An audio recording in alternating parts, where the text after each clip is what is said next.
forward to it. Good. Well, I'm glad we are all together this morning. Thank you for coming. We are going to spend a couple weeks here during the Eastertide thinking about feasting and celebrating. A lot of people this year said, wow, it felt like we had a year-long Lent. So maybe now we can have a year-long Easter. So we're going to start our feasting, our year-long Easter. We're going to take a read through this book, The Supper of the Lamb, by Robert Capon. Robert Capon is an Episcopal priest. He has died, I think, fairly recently. And of all the Episcopal priests I know, he is so eloquent about grace, just eloquent about God's goodness and abundance and the joy and the celebration that it is to be a Christian. And so this book, The Supper of the Lamb, is ostensibly a cookbook that he wrote, but it is really so much more about abundance and feasting and fasting and the joy of being one with an attentive eye and attentive life who loves what they see. And so that's what we're going to be talking about the next couple weeks. We'll read the book and, maybe we'll cook some of the recipes along the way. I thought, wouldn't that be funny if we came in one Sunday and we all had set up like a cooking show? There you go. I don't think that's in my wheelhouse, but that would sure be fun. So let us start with prayer. Lord God, we thank you for the resurrection of your Son. We thank you that we are already caught up in your new life. And we thank you that because of that, we get to live lives that are shaped by praise and celebration and feasting, even when times are tough. The real core of our life is the celebration in your life. And so I ask, Lord, that you be with us in our conversation today, that your joy would be ours, that our mouths would be lifted in praise of you. Amen. Amen. Well, where I want to start today, let's tell stories. I would love us to share stories about a favorite meal that you have had. As you look back over your life, special family meals, holiday meals, meals while you're traveling, tell me about a family meal you have loved. And I'll tell you one of mine. My favorite holiday has always been Thanksgiving. And that's because Thanksgiving dinners were always really special in my family. We have people over, and my mom she is a wonderful cook and a wonderful entertainer, and we'd get the pad out and put it on the big wood table, and then we'd get out the damask tablecloth and the fabric napkins and all of our best silverware and beautiful plates, and she had everything just so, the gravy bowl and all the serving things. And so it was a days-long process getting ready for Thanksgiving. And then the meal itself was so wonderful. So we usually did Thanksgiving at my house in Bozeman, but one year, and this is the Thanksgiving I'm thinking of, we went up to the farm where my mom grew up in northern Montana. My uncle was farming the farm, so living in the house that my mom had grown up in. And all the cousins came, and we were there, and we brought some family friends with us. And so that year for Thanksgiving, my uncle was a bachelor farmer. And so he didn't have all the pretty stuff. But, that year we set up sawhorses and doors and, anything to make a table. And we set up in the big kind of sunroom that he built onto the house and stretched the whole length of that sunroom with these jerry-rigged tables. And I don't remember anything about what we might have eaten. I'm sure it was probably the traditional Thanksgiving fare. But I just remember being around that big long table that was made up of sawhorses and doors because we had so many friends and family with us, such a superabundance of people we loved around us that we couldn't sit around a regular table. And I must have been about 4 when that happened. And gosh, you know, that just says a lot that is one of the memories that stands out of really special meals to me. I've given you a minute to think about your favorite meals. Let's tell our stories. Our favorite meal was on Christmas, and what we had was roast beef, Yorkshire pudding, everything kind of English. And it sounds like your table was like our table. I have my mother's china, which I'm looking at right now, the way it had everything, the gravy bowl, the vegetable bowl, and always looked wonderful. Did you help your mom with the cooking, Martha? Yes, I did sometimes. Yeah. What was her specialty? What is mine? I like to make the Yorkshire pudding. Yorkshire pudding is not a pudding. It's like, I don't know if anybody has had it, but it's wonderful. You put gravy over it, and it looks like a roll. Kind of a puff pastry Puff with no pastry. sugar. Okay. Is it kind of like a big popover? Kind of. Well, Yeah. people make it different ways. Sometimes it's in a big flat pan like lasagna, but she used to make it in cupcake tins, so that you had individual puffy things. Okay. Yeah. That's really special, Martha. John, what about you? Well, Favorite? that one was pretty good. Like a trip to Wales. Well, if I'm going to talk about a favorite dish, it would certainly be tortilla, or French Canadian meat pie. And that's been always so important to me. I can, you know, so I'm now, what, 76 years old. I can remember only one Christmas out of 70 years.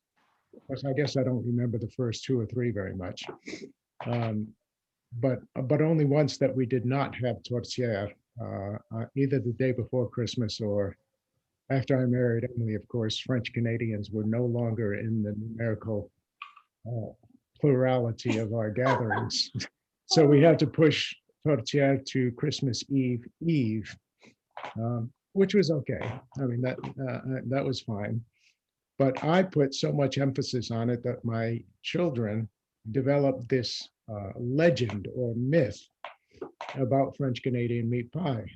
So, you know, for the last 30 years, probably, my doing this together. And we even got to the point where we would make multiple ones. 53, I think. Wow. We gave it so important. We could share this with virtually everybody we knew.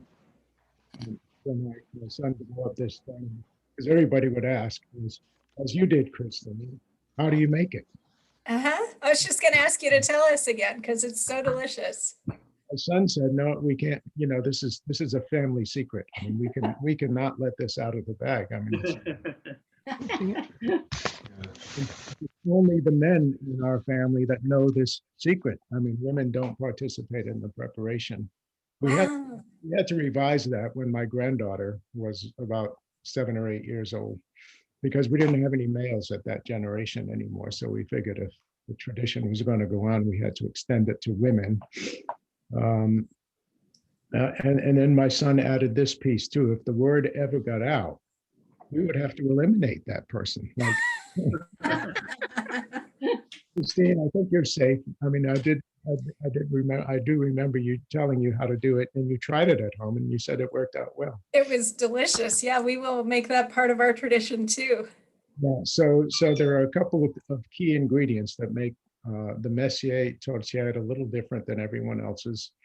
And one is tawny port wine is added to the mixture. You have to drink it while you're making it. Yeah, and I think, well, I told Christine that you have to keep your taste buds really sharp as you're doing this, because everything is done to taste, not by measurement. So your taste buds have to be extremely sharp in the process, so that, you know, the tawny port wine helps with that. And then the other key ingredient is ground cloves, which you add in small increments. So anyway, it's ground beef. A lot of people are surprised to know that we absorb the fat or the moisture of the ground hamburger with saltine crackers. So you don't have to put much salt because there's salt on the saltine crackers. And then chopped up onions, pepper, the port wine, of course, and then ground cloves in small increments. And you've got probably the best thing in the world. Mhm. Mhm. And the best thing is I don't have to deal with it. I do like the tradition of the men of the family doing this. What a great thing. And the granddaughter. But this goes in a pie pastry, and I think we still have pie crust stuck in the tiles on the floor here in the kitchen that have never. Well, That's one of the hazards. you know, when you make 53 pies, I mean, it's gonna, you know, the kitchen's not gonna be quite the same. I love that story. Thank you, Ron. That kind of reminds me of the dish that I remember most growing up was my mother's fruit cake. When she got the recipe from Dad's mother, Dad was English, and Mother always tried to find ways to kind of make him feel at home, particularly on the holidays. So I grew up drinking tea, never coffee, always tea with milk. But she would, the thing I remember about the fruitcakes is that it was a kind of a year-long process, sometimes even longer. She would start in the summer by getting all the ingredients together, all the candied fruits and everything. And we had this big vat, and she would start putting all this stuff in it. And before long, it got so thick and heavy, you couldn't really stir it. But she did, and I wish she'd get into it with her hands and get it all mixed in together really well. And of course, you had to have rum and brandy. And she would start dealing with that. And she'd bake maybe 12 fruitcakes, something like that. And then she'd wrap them in cheesecloth and put them in a closet. It was a closet made behind an outdoor, a door to the outside. So there was a window in the door, so there was a light in it. But that was our downstairs coat closet. So she put them in there, and once a week she would go in and spoon brandy all over the top of it, so that that room always smelled like brandy, always smelled like brandy.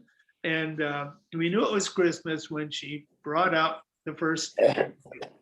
And I won't say cut it, you almost had to use a buzzsaw because it was so thick. And she would make a custard sauce, for a rum sauce for it. And she would serve that at I don't know, it wasn't Christmas meal, but maybe just before Christmas. And that would be, you know, that and then we knew it was Christmas when the fruitcake came out, and she was going to get ready to serve that. That's my favorite recipe for Christmas. That's a wonderful story, David. Thank you. I'm going to have to leave soon to get down to church, so I'll stay as long as I can.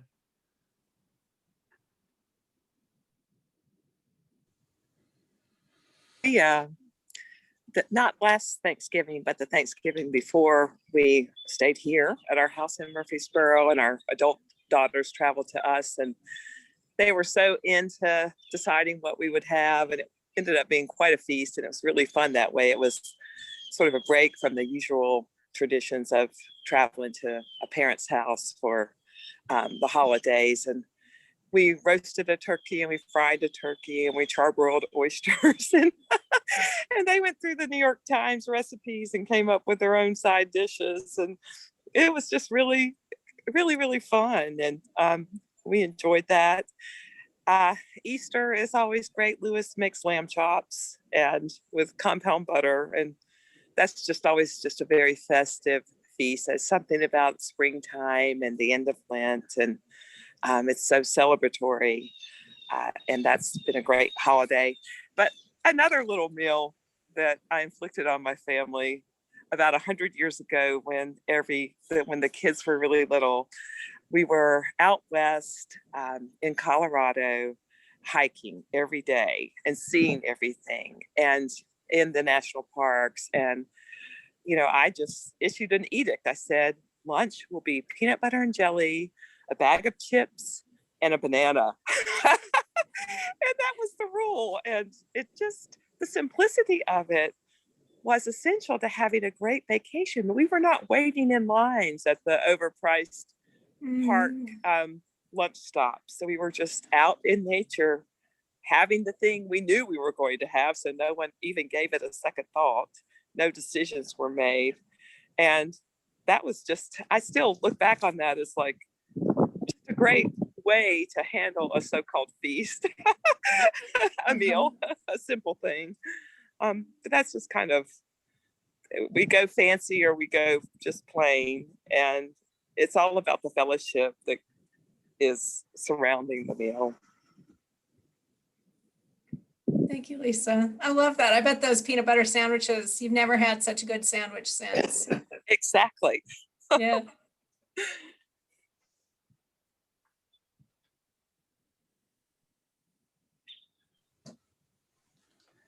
Well, I've got a story. I'll try not to be too long-winded, but it's about a breakfast with my family at the time, not my real family, but graduate students, former graduate students, and young professionals. And I had recently finished my master's degree in New Haven at Yale, and still had roommates and was scraping together some coins, from little gigs, and working a job at a library, the Yale Library. But what I was very excited about was getting a call to play a ship launching. Someone was going at the crack of dawn, going to go through the slip, through the channel, and sail from New Haven down to Bermuda. So I got a call to play Anchors Aweigh while the ship was coming through. And it was a surprise for this fellow that didn't know anything about it. It was his best friend that said, we need to get a couple trombone players or brass players to play Anchors Aweigh. So I got contracted to do this. I'm on the phone and my roommates are panicking because they had planned a surprise for me, a surprise birthday breakfast for me with graduate students and young professionals. And we were all in Christian community in New Haven. So they quickly panicked and said, how are we going to do this? He has to get from his gig at 6 a.m. to work at 7:30. And we have this dinner plan or this breakfast plan.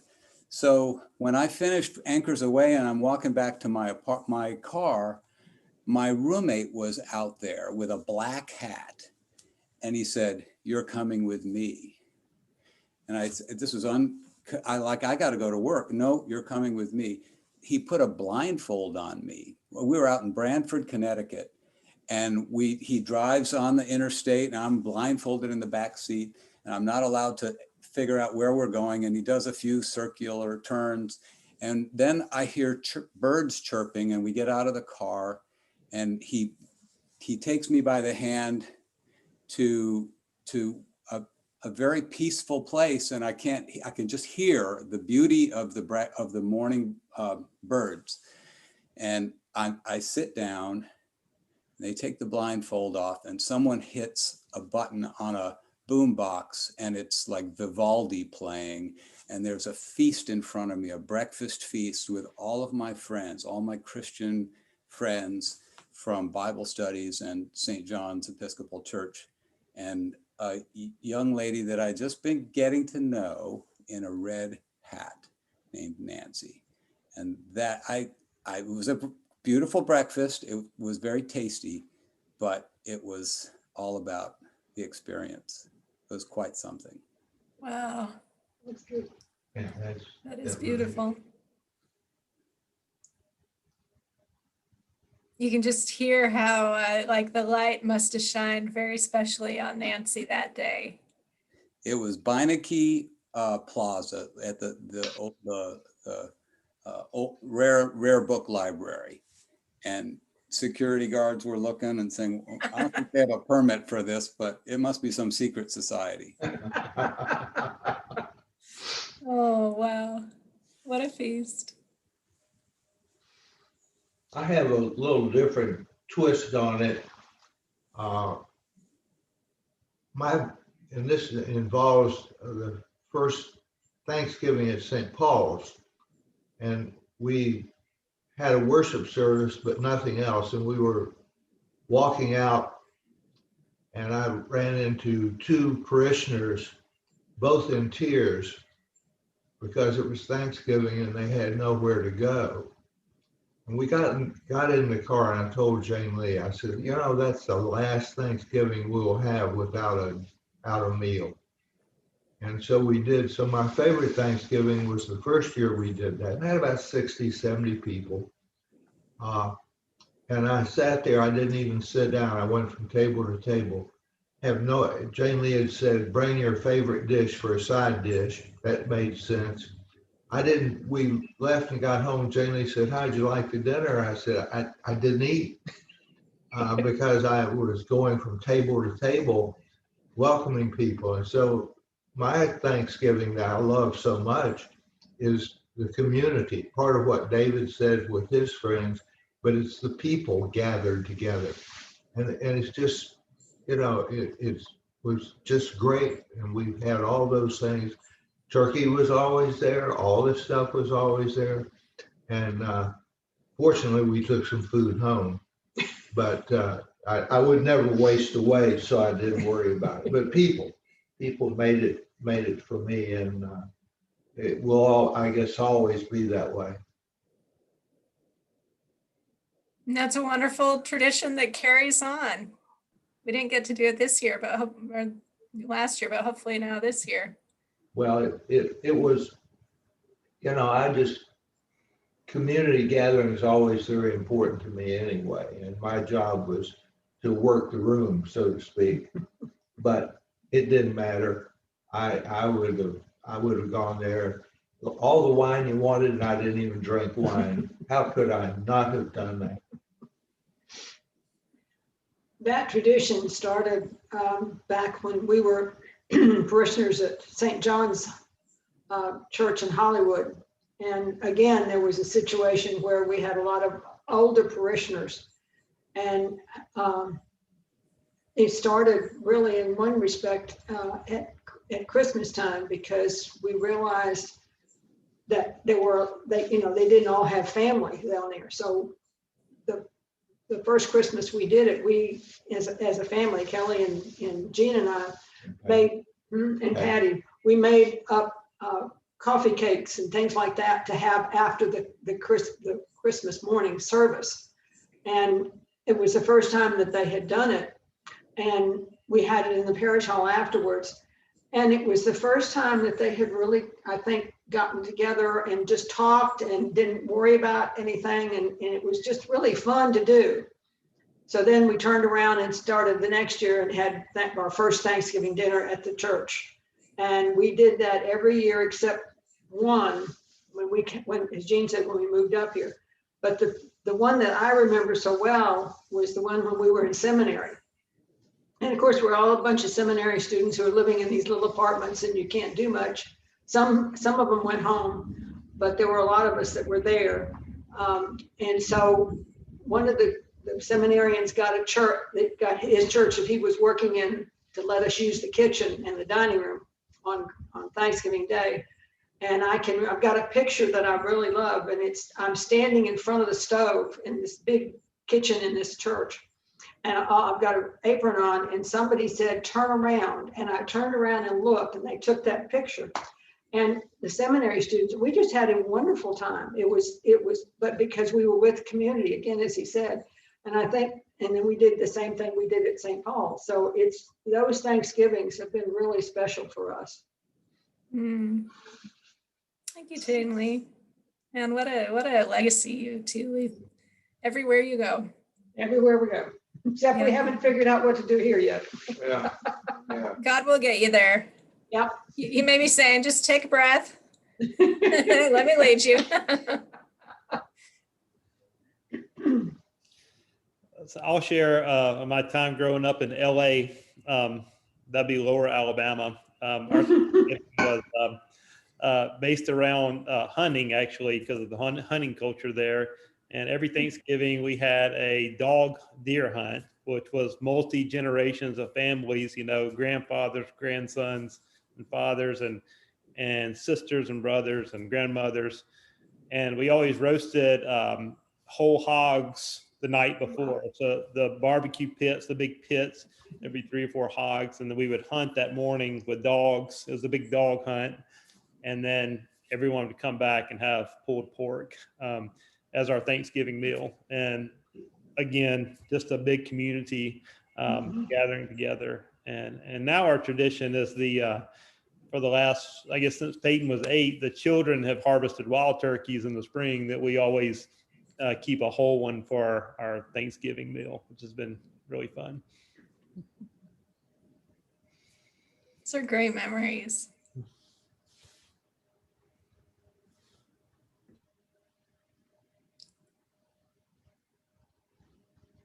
Come on, see. Anyone else have a meal that they want to share about? Bit late. Are we sharing memories of feasts? Yes.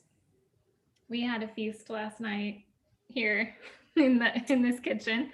The Easter Bunny brought a new cookbook to Margaret. That was it's an Emerald Lagasse kids cookbook, and the girls went through and picked out recipes they wanted to cook.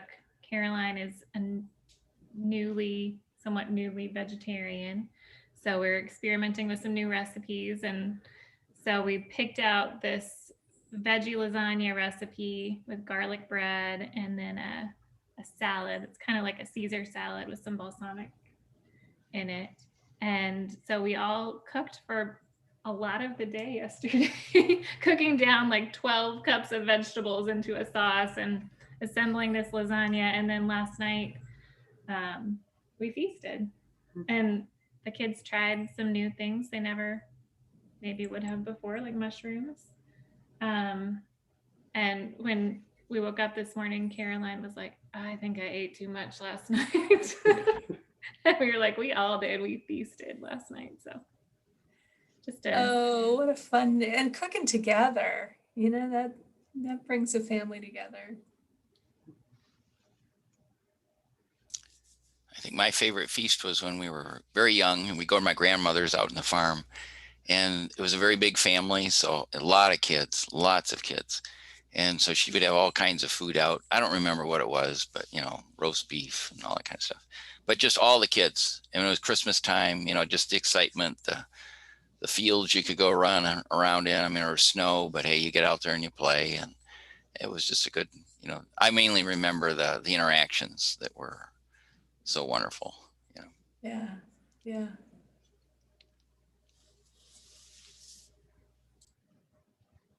Kathy, we are sharing favorite meals, favorite feasts that we have had.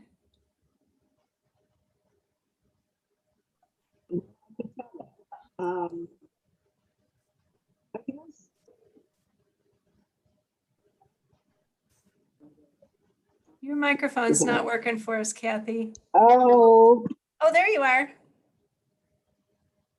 no, I have to plug the good mic in. Anyway, Oh, there you are. the feast we had when our kids were growing up, and I just always enjoyed it. I always made a big deal out of it. I mean, I made Easter napkins and Halloween napkins and decorated and all of that. And I miss it. That's certainly one of my sadnesses, not just in the pandemic, but, you know, my family is spread out now and we don't all get to be together. So I do miss that. I just miss, you know, saying, well, what are we going to have? And people planning and people contributing and everybody doing something. And honestly, I don't think that will come back for us.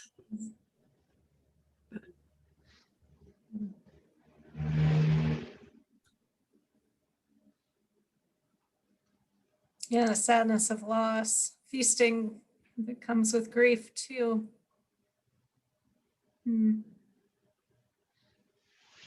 Although I will say that for a number of years, except this year and last year, we've had a St. Patrick's Day feast with a varying group of friends, and we always have corned beef and cabbage and potatoes, and we always have Jewish rye bread, which of course fits into St. Patrick's Day, right?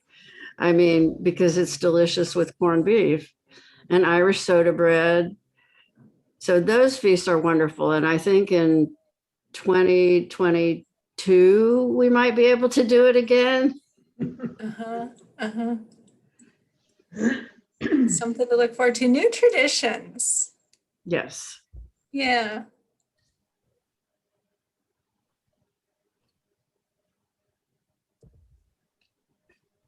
Anybody else have a feast they want to share about?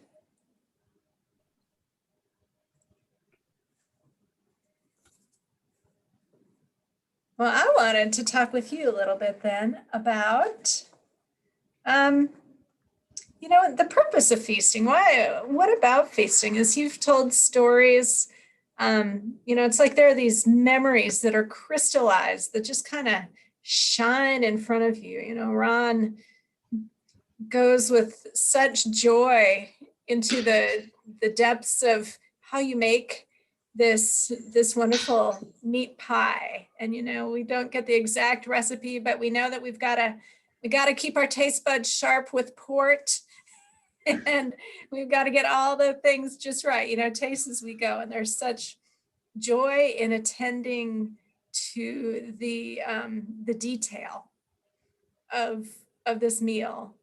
And so we've heard about the joyfulness of just really engaging with the sensuality of food. We have heard about the joy of community. You know, David Lauke, I'm never going to forget this story about your Christian friends at Yale. You know, how many Christians were at Yale at that time? There y'all were together, and you were having this incredible surprise breakfast out in front of the library, and the love of your life, who you were just getting to know, was there in a red hat. And you're never going to forget that red hat. David Owen, you're talking about the traditions of the hunt and the being together and the cousins and the grandmas and all those. So this detail of the hogs and how they were cooked overnight. You know, I bet you could tell us exactly how that cooking of the hogs happened. You know, everything it took and who was there to do it and who did what part. And so feasting, it has this place for us that is so specific and detailed and, you know, just kind of hangs on in our memory. And Robert Capon talks about our lives. So this is the book that we're going to be working with. For those of you who are on The Supper of the Lamb by Robert Capon. Robert Capon is an Episcopal priest, was an Episcopal priest. And I just don't know anyone else who writes like he does about grace and goodness and abundance. And this is both a cookbook, So you got recipes in it, but even more, it's just a reflection on abundance and feasting and fasting and goodness. And in his first chapter, he talks about the ingredients that we use when we fast. He's telling us about his qualifications to write a cookbook. And he says, mostly what qualifies me to write a cookbook is that I love food. I love to eat. I love to drink. I love to feast. I love food. And so he claims himself as an amateur. And the amateur, he says, has a real gift sometimes over the professional, because the amateur comes to their discipline out of pure love. It's never, oh, this is my work for the day and I've got to do it. No, the amateur comes to the task with love. So listen to this. He says, there then is the role of the amateur, to look the world back to grace. To look the world back to grace, to look at the world and to love it and to see what is lovable in it, what is wondrous in it, to look the world back to grace. There too is the necessity of his work. His tribe must be in short supply. His job has gone begging. So he's saying there aren't enough amateurs out there in the world who are loving the world back to grace, who are seeing things and loving them and passionate about them. The world looks as if it had been left in the custody of a pack of trolls. Indeed, the whole distinction between art and trash, between food and garbage, depends on the presence or absence of the loving eye. Turn a statue over to a boar and his boredom will break it to bits. Witness the ruined monuments of antiquity. On the other hand, turn a shack over to a lover, for all its poverty, its lights and shadows warm a little, and its numbed surfaces prickle with feeling.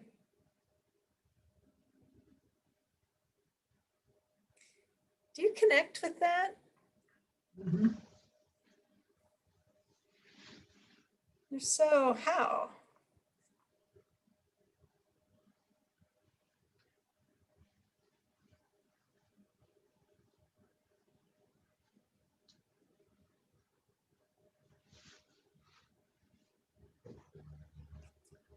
I think of that nursery rhyme, Mary Had a Little Lamb. And one of the lines is, the children say, why does the lamb love Mary so? Well, the answer is because Mary loved the lamb, and it is transformative. I like, if I heard you correctly, he said a shack can be transformed by someone who loves it. Is that what he did say? Yes. Yeah. I mean, you bring it to the place or the person or the situation, and it is transformative. I think for me, listening to the way he wrote, and we read the preface so far, that's all we've gotten.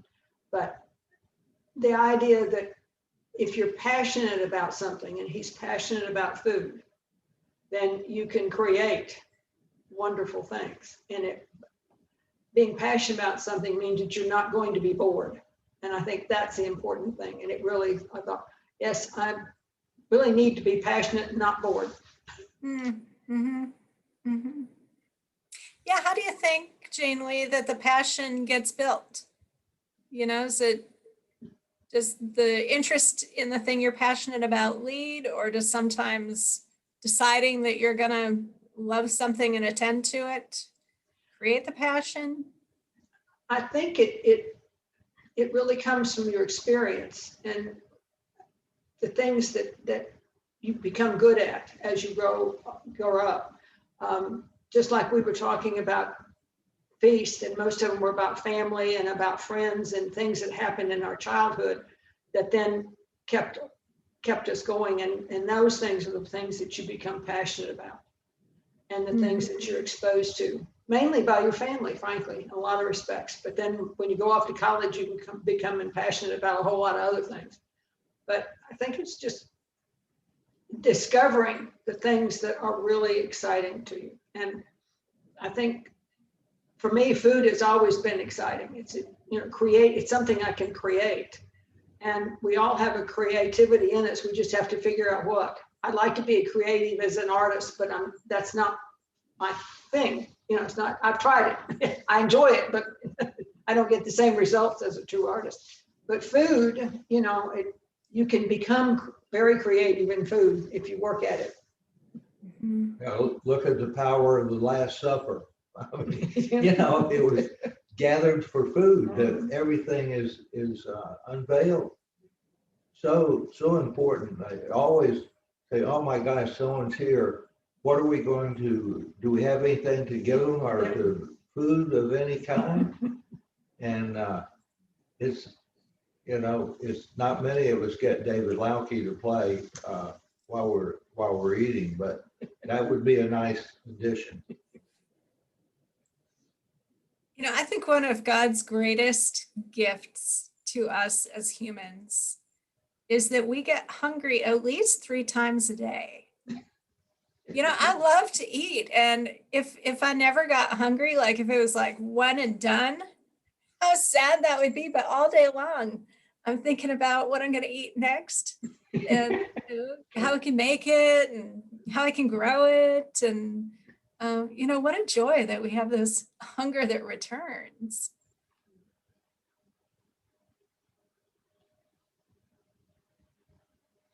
What do you think about this idea that we get passionate about things we love? We learn to love things because we belong to people who are passionate about those things. The Messiers have this family tradition passed down from father to son to granddaughter. They love the meat pies because that's what they love in their family. Do you have things like that in your life that you've gained a passion because your family or your friends have been passionate about it before you and introduced you to it?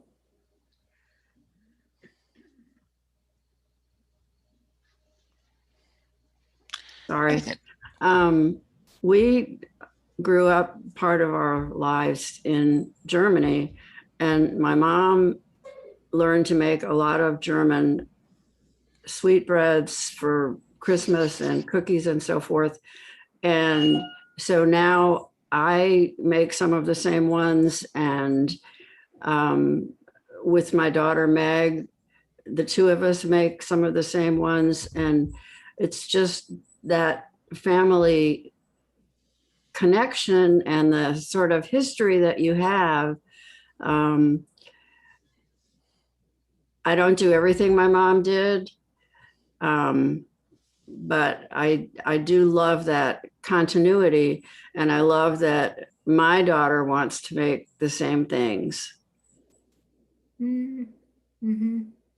And also the thing about feasting that I forgot to say is everybody contributes. Everybody has a part, makes something that is their specialty or what they like the best. So it really is a family project, or family and friends, of course.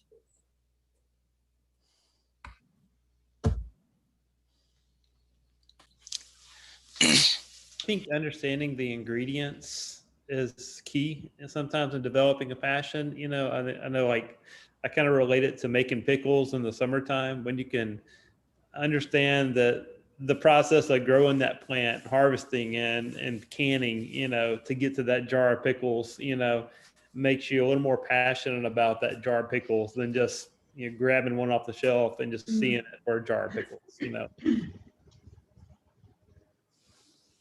Yeah, you see it for what it is, which is canned sunshine. You've watched it grow. Yeah.